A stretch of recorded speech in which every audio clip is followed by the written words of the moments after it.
Find the music, let it guide. Hai sahabat FMLG, selamat datang di podcast perdana kita. FMLG, by the way, itu adalah singkatan dari Forum Musisi Lintas Gerejawi.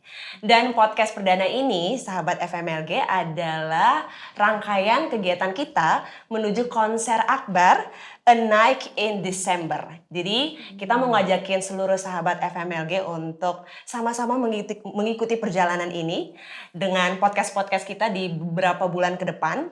Dan di awal ini kita akan ngobrol tentang music, choir, and the journey. Jadi ya bagus banget nih kalau kita bisa ngikutin podcast ini.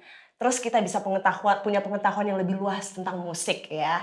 Dan tamu kita pada saat ini adalah the one and only Ibu Rohani Siahaan. Hai Inang.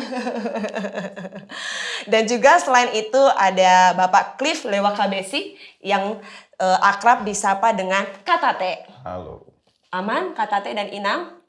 Sehat? Aman, sehat. Dan yang terpenting happy. Dan bersyukur bisa datang. Yes. Kesempatan yang sangat baik. Benar. Kita bersyukur bisa punya Kak Tate dan Inang Rohani di sini karena mereka berdua ini adalah bisa dibilang praktisi musik. Apalagi Inang nih, kayaknya yang paling senior ya Kak Tate ya. Iya, Sekarang ya. Iya. Sekarang. Yang masih berkecimpung di dunia musik, choir dan lain sebagainya.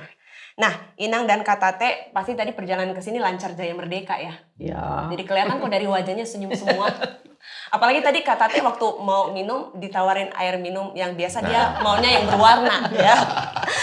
Nah, oke, kita mulai di obrolan kita nih Inang karena waktu kita cukup singkat. Iya. Nah, yang pertama saya mau nanya mengenai perkembangan musik nih Inang ya. Itu kan kalau saya dari info yang saya dapatkan ada perubahan di zaman Renaissance, zaman Barok, zaman klasik dan masih banyak zaman-zaman lainnya sampai akhir zaman. Nah, kira-kira Inang bisa menyampaikan kepada kita itu perbedaannya apa sih dari zaman-zaman ini dan kalau boleh diawali dengan sejak kapan musik itu ada Inang? Ya. Kalau musik secara umum ataupun secara gereja ya sejak alam ini diciptakan Allah. Wow. Jadi musik itu asalnya kan dari Allah. Itu kita nggak bisa jangkau. Itu dari Allah dan musik itu dipakai untuk penyembahan. Diciptakan, diturunkan kepada manusia supaya manusia menyembah Tuhan dengan musik. Itu awalnya. Kemudian zaman-zamannya itu sesuai dengan, kita nggak bisa lepas dari zaman kuno dulu ya. Zaman kuno mulai dari Mesir, Yahudi, Yunani, Roma, Cina, Arab, apalagi. Terakhir itu Indonesia. Jadi musiknya cukup banyak ya. Terus baru kita masuk ke zaman abad pertengahan. Menarik Inang bilang dari Allah. Dan setuju sih sampai sekarang setiap agama saya rasa bentuk penyembahannya itu dengan lantunan ya Inang ya. Iya. Buddha, Hindu. Baik Inang. Nah terus lanjut ke perbedaan itu. Kan dari awal penciptaan sudah ada musik. Nah masuk ke zaman-zaman yang tadi nih Inang. Perbedaannya apa sih? Di abad pertengahan itu kan mulai dari tahun 400 sampai 1600 itu ada di situ masa Renaissance dan Barok. Yes, benar. Nah sebetulnya mereka dibedakan itu hanya gaya musiknya. Kalau Renaissance itu musiknya dia lebih tegas dan mereka tidak memperhatikan makna syair. Mereka pokoknya ada melodinya aja. Ada melodi. Dia tegas. Nah kalau kita masuk ke zaman Barok, jadi biasanya setiap zaman musik ini kan sesuai dengan zaman dunia juga. Benar. Jadi ya apa yang berkembang di situ misalnya pabrik, misalnya listrik, apa semua itu jadi masuk juga ke situ. Nah di zaman Barok itu lebih banyak lagi ornamennya. Kan mulai di situ ada yang rambut hakim-hakim yang pakai rambut apa itu. Wig itu ya. Wig itu kemudian musiknya kalau di zaman Barok itu lebih kaya. Ya, melodinya lebih kaya. Kemudian dia banyak improvisasinya, kan? Itu kalau kita lihat kan, misalnya Beethoven di situ kan mulai tampilnya si Johann Sebastian Bach, Handel. Itu di zaman Barok ya Inang? Iya, antara zaman Barok ke klasik. Jadi dia zaman Barok masuk, zaman klasik juga dia masuk. Jadi mereka. Tapi zaman Renaissance juga. Barok juga masuk ke Renaissance, jadi mereka sangat batas-batas ininya. Jadi yang saya tangkap nih Inang, musik perubahannya terpengaruh dengan kondisi apa saat itu. Iya. Kalau ada yang lebih populer pekerja-pekerja di pabrik, Iya, menyesuaikan sesuai betul. dengan musimnya, dengan keadaan pada sesuai saat dengan itu. dunia juga. Baik gitu. Inang. Nah, kalau sekarang nih Kak Tate, yang paling banyak mempengaruhi musik di zaman sekarang itu apa nih?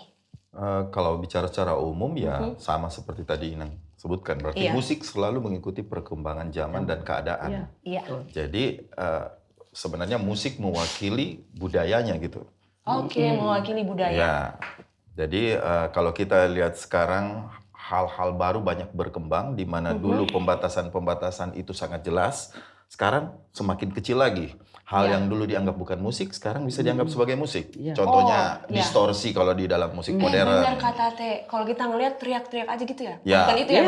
bukan. Kalau gitar yang kemudian bunyi garang gitu, itu sekarang jadi musik. Feedback umpama, kalau musik di setel kemudian ada bunyi feedbacknya. Itu juga termasuk musik? Sekarang dijadikan musik, sengaja dimasukkan. Itu jadi ornamen ya? Ya, termasuk dalam suara. Yang dulu pakemnya orang bersuara serak itu rusak. Atau sengau itu tidak bagus. Sekarang justru menjadi karakter, kan perubahan-perubahan seperti itu. Jadi mengikuti perkembangan sebenarnya. Dan apalagi sekarang kita lihat kan ada kategori seperti genre pop, rock, dan sebagainya. Itu termasuk dari yang Kak Tate sebut barusan ya? Dan satu genre pun dia akan di dalamnya kemudian terpecah-pecah lagi menjadi semakin banyak. Banyak lagi. Jadi semakin banyaknya manusia di muka bumi ini, budayanya beda-beda, lahirlah jenis-jenis musik yang lain. Ya. Nah terus sekarang kalau dari musik saya mau pindah lagi nih, Kak Tate dan Inang, ke paduan suara. Ya. Dimulai pada zaman kapan muncul nih eksistensi dari paduan suara ini, Inang? Sebetulnya kalau paduan suara itu setiap periode zaman itu ada. Tapi dulu dari awal hanya laki-laki. Menarik. Male choir. Tapi satu suara, unisono. Di Alkitab juga yang terhitung biasanya cowok aja Inang ya. Kalau tidak terhitung perempuan. Jangan lupa pada saat Yesus lahir ada paduan suara. Paduan suara malaikat. Iya, malaikat. Iya kan? Kemudian setiap zaman dia ada paduan suaranya. Lalu berkembang, kemudian dia terakhir itu di masa abad 19 mulai digalakkan. Tadi ada boys choir anak-anak remaja itu ya. Itu kan tadinya mereka melayani di gereja, tapi mereka menyanyikan tetap unisono. Membuat paduan suara unisono juga sulit loh. Really? Padahal satu suara aja. Satu suara, tapi kita harus membuat mereka satu warna kan. Setiap orang kan. Terus begitu. Kemudian perkembangannya mulai galak di Indonesia itu. Saya pernah membaca satu artikel bahwa paduan suara itu di Indonesia 1965. Mulai dikenal di gereja. Dan mulai beberapa gereja itu ada yang menerima pelayan perempuan. Pendeta mulai ditahbiskan di awal-awal tahun akhir 60-an ke 70. Di situ dalam sejarah choir juga kan sebenarnya awal-awal tuh wanita nggak boleh. Makanya lahir falsetto itu, di mana laki-laki bersuara wanita. Kastrat, penyanyi kastrat. Laki-laki itu seperti apa bahasanya ya? Dikebiri untuk mempertahankan supaya dia jadi sopran. Wow. Jadi suaranya tetap kolatura tapi dia laki-laki. Sekarang juga banyak loh penyanyi laki-laki tapi bersuara sopran.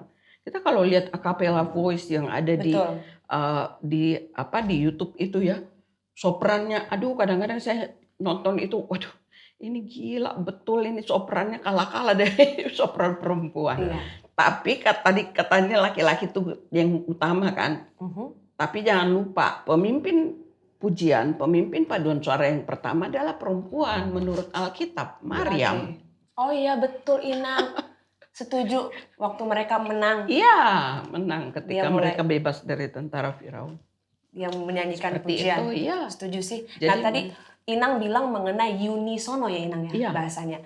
Dari fase itu kepada sekarang mulai banyak harmonisasi suara 1, 2, 3, 10, 9, 100 itu gimana tuh Inang? Mulai dari zaman reformasi.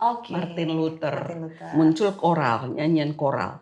Nyanyian koral itu adalah nyanyian jemaat yang berbahasa Jerman untuk Protestan dan dibuat sopran, alto, tenor, bass. Ada harmoninya. Itulah Itu awal dia mulanya, awal ya. mulanya. Itu dari situ koral.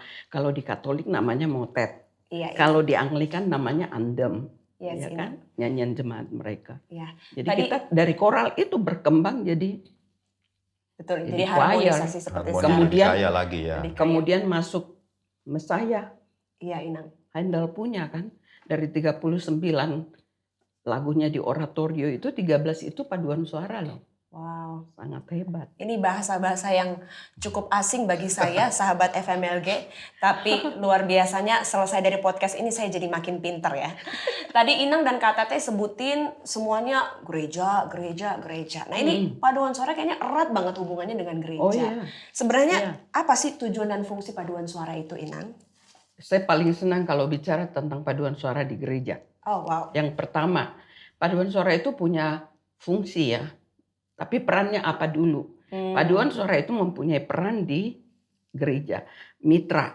Dia mitra kerjasama dengan seluruh pelayan di gereja. Termasuk pendeta, majelis, jemaat.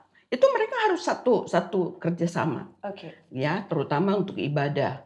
Jangan kita, tema ibadah kita ini, paduan suara nyanyinya ini. Kan harus nyambung. Itu mitra.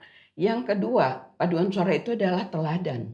Iya. Teladan, kenapa? Kita kalau lihat orang, paduan suara kan selalu tempat duduknya spesial. Oke. Orang akan melihat jemaat, aduh itu suaminya bagus banget di paduan suara bapak. Si istri begitu, coba suamiku ikut. Si ibu, aduh coba suamiku ikut PKB, bagusnya. Orang tua lihat anak pemuda, aduh itu anaknya bagusnya menyanyi. Mereka jadi teladan, karena itu paduan suara ya sangat penting duduk yang benar kalau dalam pelayanan. Jangan sudah selesai nyanyi kasak kusuk, terutama kalau sudah persembahan dikira itu istirahat. Aduh, mohon perhatikan pesan-pesan berikut ini ya, ngobrol sahabat sana FMLG. sini apa gitu atau keluar apa ya. Benar. Gitu, ya. Jadi Itu keteraturan sebenarnya ada di situ, teladan keteraturan, karena tidak bisa jadi tanpa keteraturan. Dan apa perbedaan dari paduan suara dengan vokal grup, Kak Tate? Pada prinsipnya sama, cuma kan paduan Itu suara memang sama-sama dikhususkan. Sama-sama. Kemudian vokal grup itu cenderung tidak keanggotaannya tidak diatur. Umpama kalau paduan suara tuh ada paduan suara pria atau wanita yang sudah teratur berdasarkan range vokalnya gitu ataupun campuran. Sementara vokal grup itu bisa lebih bebas. Yes. Bisa satu pria, Suara banyak wanita mandiri. dan sebagainya. Paduan Dulu disebutnya vokal ensemble grup. ya. Vokal grup itu mandiri loh suaranya. Bisa aja soprannya cuma satu. Bisa cuma satu alto, tenor, bassnya. Mereka mandiri sekali dan Jadi lebih ringan ya vokal grup ya, Inang, kemudian iringannya akustik. Akustik. Itu cirinya kan. Ciri khasnya. Kalau dulu itu sangat terlihat pemisahannya. Kalau sekarang malah semakin tipis. Kalau menurut saya, sekarang yang memisahkan paduan suara dan vokal grup itu hanya paduan suara biasanya memakai konduktor. Iya, Vokal harus grup tidak memakai sebetulnya. konduktor. Konduktor itu di paduan suara seharusnya Ada. harus ada. Tetapi di luar itu sekarang hampir semua sama. Jadi mulai dari jumlah yang dulu vokal grup kecil, paduan suara besar, sekarang ada choir kecil. Oke. Yang batasan 15 bahkan lebih kecil lagi. Iya. Tetapi cara Small bernyanyinya, choir, ya. produksinya semua Small sudah choir. sama. Vokal grup pun gitu. Ada tampilan vokal grup tapi dalam produksinya produksi paduan suara seperti paduan suara. Jadi memang batasan itu semakin tipis. Iya, semakin sebenarnya menjadi kelompok bernyanyi. Ya, jadi paduan suara atau vokal grup kalau diartikan yang tetap sama sama-sama bernyanyi. kelompok, cuma dari Sama-sama kategori kelompok jumlah barangkali ya, dan juga tadi ada konduktornya. Kemudian produksi suara dan keanggotaan dan lain-lain itu memang masih ada yang memisahkan. Tapi secara umum sama kelompok vokal. Paduan suara itu juga kan sekarang ada kapela, ada akapela. Dari dulu kan, dari zaman dulu lah itu ada memang. Ada paduan suara yang pakai iringan, ada yang tidak pakai iringan. Yes. Kembali ke pertanyaan tadi, saya pernah dengar ada seorang pendeta yang mengatakan kalau firman itu Allah berbicara kepada kita. Nah, kalau paduan suara itu kita berbicara. Wow, itu sebabnya paduan suara kan enggak menghadap kita. Gereja kita pada umumnya yang katakanlah gereja-gereja mainstream itu kan tidak diperkenankan di depan membelakangi mimbar menghadap sama karena mereka adalah wakil. Paduan suara itu adalah mewakili jemaat untuk memimpin mewakili, memeriahkan, menghibur, itulah fungsinya dia. Pujian kan, arah Iya, pujian. jadi Sementara arahnya kalau kepada firman, Tuhan bicara kepada pada Paduan Tuhan. suara mewakili jemaat mengangkat pujian. Nah, berangkat Iya. dari situ Inang dan Kak Tate, apa pesan-pesan dari Inang dan Kak Tate, apa yang perlu diperhatikan supaya kita sebagai anggota paduan suara itu bagus di dalam memproduksi suara, dalam bernyanyi seperti itu. Pesan-pesannya apa yang perlu diperhatikan? Kalau saya seorang yang paling penting untuk seorang peserta paduan suara adalah ada panggilan. Kalau tidak ada panggilan, dia akan moody. Suka datang, nggak Bener suka sih. pergi. Aku tahu orangnya Inang. Absen. Nah, itu satu. Kemudian yang perlu dipahami oleh anggota paduan suara. Paduan suara itu sebetulnya adalah sekolah. Ada 3 kurikulum tetap di dalam paduan suara. Satu, musikal tentu ya. Yang paling utama musikal. Yang tidak tahu not bisa baca not. Yang tidak tahu tanda-tanda musik, read, fermata dan segala macam itu dia bisa bawa. Dia bisa tahu dan bisa membentuk vokalnya bagaimana vokal yang baik karena dia harus mengikuti vokalis. Itu dari musikalnya dia pasti maju sekali. Yang kedua kerohanian. Melalui nyanyian yang dibawakan, dia mengerti siapa Tuhan. Siapa Yesus, siapa Roh Kudus, siapa dunia ini, apa dunia ini gitu ya. Terus yang ketiga sosial yang paling banyak.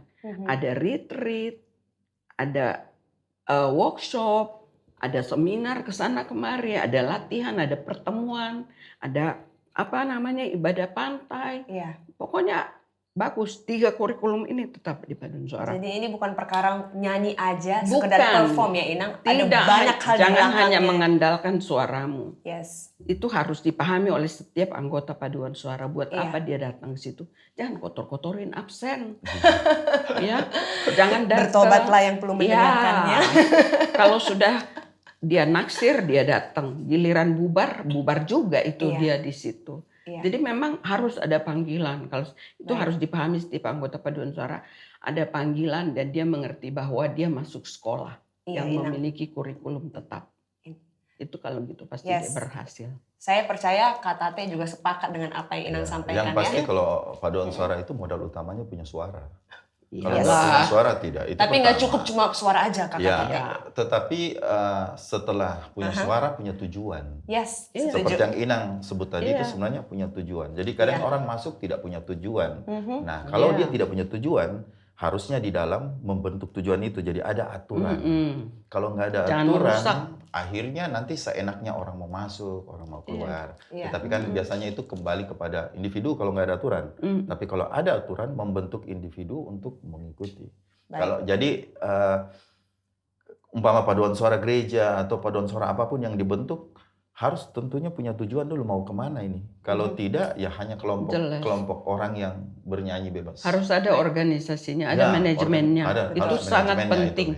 Dan pengurus intinya itu ada merangkap anggota juga. Jadi dia harus betul-betul dimulai. Kadang juga begini, kita harus bisa untuk tahu kita dalam fungsi apa di dalam. Jadi contohnya gini ya, ada orang pengen sekali bernyanyi. Tapi suaranya tidak memungkinkan dan memaksakan diri, akhirnya dia merusak yang banyak. Jadi memang agak berat ketika diadakan seleksi dan sebagainya, tapi itu penting supaya ini bisa berjalan dengan baik dan pujian itu menjadi pujian yang maksimal, bukan menjadi pujian yang asal. Saya sepakat dengan Kak Tate, tidak cuma modal suara tapi juga ada tujuan. Dan Ibu Rohani, Inang juga menyatakan pastikan kita mengerti bahwa waktu kita masuk di paduan suara kita juga sedang masuk sekolah. Itu sangat-sangat menarik. Satu, saya tambahkan ya. Filosofi paduan suara itu adalah kerja keras. Kerja keras melalui apa? Disiplin dan latihan. Disiplin dan latihan. Itu dia. Saya pernah mengikuti workshop di Bogor. Dan pembicara itu menegaskan, sebenarnya berbicara mengenai konduktor, tetapi itu kan paduan suara secara umum. Kriteria yang dia ini kan semua, saya langsung berpikir, wah ini kita jadi konduktor apa menjadi pendeta ya? Oh iya, Tapi kriterianya kayak malaikat ya. Tapi kembali kepada yang Inang jelaskan tadi, itu menjadi teladan. Menjadi teladan, agak benar. sulit memang. Dan konduktor, seorang konduktor dia itu pelatih. Cuman seringkali orang bilang, oh dia konduktor. Padahal dia tidak, dia hanya membirama. Konduktor itu konteksnya dia bahwa Pelatih. orang menyebut dia konduktor berarti dia pelatih. Dia melatih. Dia menguasai semua Bukan teknik. tukang palu. Iya, bukan Setuju. pemalu. Setuju.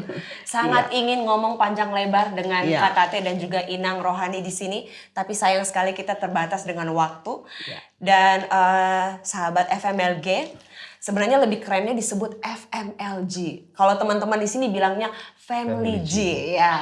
Jadi Inang Family G ini atau FMLG adalah forum musisi lintas gereja. Nah, dengan adanya forum ini, kira-kira gimana pendapat Inang menutup podcast kita saat ini? Kalau saya bilang sih baik, sangat baik. Tetapi ada tapinya. Ya. Harus memiliki motivasi yang benar. Hanya untuk kemuliaan Tuhan. Itu filosofi musik ya. Harus hanya untuk kemuliaan Tuhan. Yang kemudian punya motivasi yang benar. Baik. Ya, Siap. berintegritas. Setuju. Ada Inang. komitmen, konsisten. Iya. Itu pesan-pesan yang harus kita ingat nih benar. sahabat Family G. Iya, Dan harus. Kak Tate sebagai salah satu yang ikut di dalamnya. Kira-kira dengan kehadiran FMLG ini, apa sih pesan yang mau disampaikan Kak Tate? Saya sendiri sejak awal, kebetulan ide untuk membentuk ini sebenarnya nggak langsung. Jadi hanya berpikir untuk ngumpul-ngumpul kemudian menjadi forum. Nah, saya melihatnya sebagai wadah perjuangan. Wadah perjuangan. Ya, mengapa wadah perjuangan? Karena selama ini, jadi yang kita perjuangkan sebenarnya bukan hanya musisi gereja, secara umum musisi pada umumnya gitu. Kita membantu untuk musisi itu dilihat sebagai mana harusnya. Iya. Jadi pada layaknya gitu. Karena selama ini orang menganggap bahwa musisi itu hanya bagian pelengkap. Itu bisa terasa tuh kalau umpama musik yang dibawakan orang hanya lalu lalang tanpa melihat dan sebagainya. Memberi perhatian yang lebih ya, gitu ya. Jadi tujuan secara umum ini sebagai apa istilahnya wadah untuk memperjuangkan musisi itu untuk dihargai dan diapresiasi layak. Itu kalau bagi saya gitu. Teman-teman lain nanti mungkin pada kali yang lain akan membahas pada podcast lebih selanjutnya jelasnya lagi ya. Tapi kira-kira itu wadah perjuangan, dan kita karena forum dia terbuka. Baik. Untuk siapa saja musisi, kebetulan kita memakai gereja karena musik Sebagian itu besar lebih banyak berkembang di Benar. gereja kan. Jadi itu. Ya, betul. Jadi kalau sahabat Family G itu adalah musisi, kayaknya mesti cari tahu FMLG ini dan mesti bergabung sama-sama.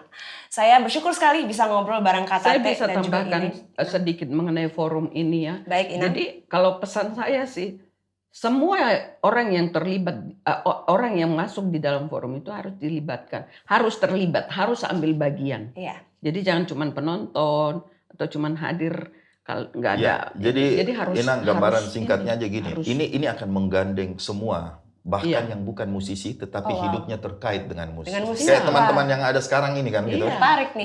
Jadi kan kalau musik itu dia tidak berdiri sendiri. Tidak berdiri sendiri. Ada studio, ada orang teknis. Benar. Nah itu kita menggandeng. Itu sebabnya jangan juga kadang-kadang kita salah ini juga ya di musik ini. Oh, dia mau jadi ketua paduan suara. Dia kan nggak bisa menyanyi. Bukan itu. Iya. Manajemen organisasi itu. Setuju itu, Ina. Orang suka, dia pemerhati musik, dia bisa kok jadi. Dia punya panggilan untuk. Ada. Baik. Dan banyak pemerhati, ada banyak sponsor paduan suara itu kan pada nggak bisa nyanyi. Betul, ya kan? Inang. Ini saking semangatnya pesan-pesan dari Inang dan juga Kak Tate menandakan bahwa begitu excitednya dengan kehadiran dari Forum Musisi Lintas Gereja. Nah teman-teman, kita akan tutup podcast pada saat ini. Thank you sekali lagi Inang. Ya, sama-sama. Makasih Saya Kak juga Tate suka. untuk waktunya yang spesial buat kita semuanya. Dan teman-teman masih ada podcast di waktu selanjutnya. Jangan lupa untuk teman-teman kasih like, subscribe juga, komen juga. Terus follow sosial media kita di Instagram, di Facebook, dan lain sebagainya. So teman-teman, terima kasih sekali lagi. Saya tunggu semuanya bukan cuma tanggal 1 Desember nanti. Tetapi di podcast-podcast kita harus komen loh ya. Sampai ketemu, saya Tenti Hutagaol. Find the music, let it guide. Bye, God bless you.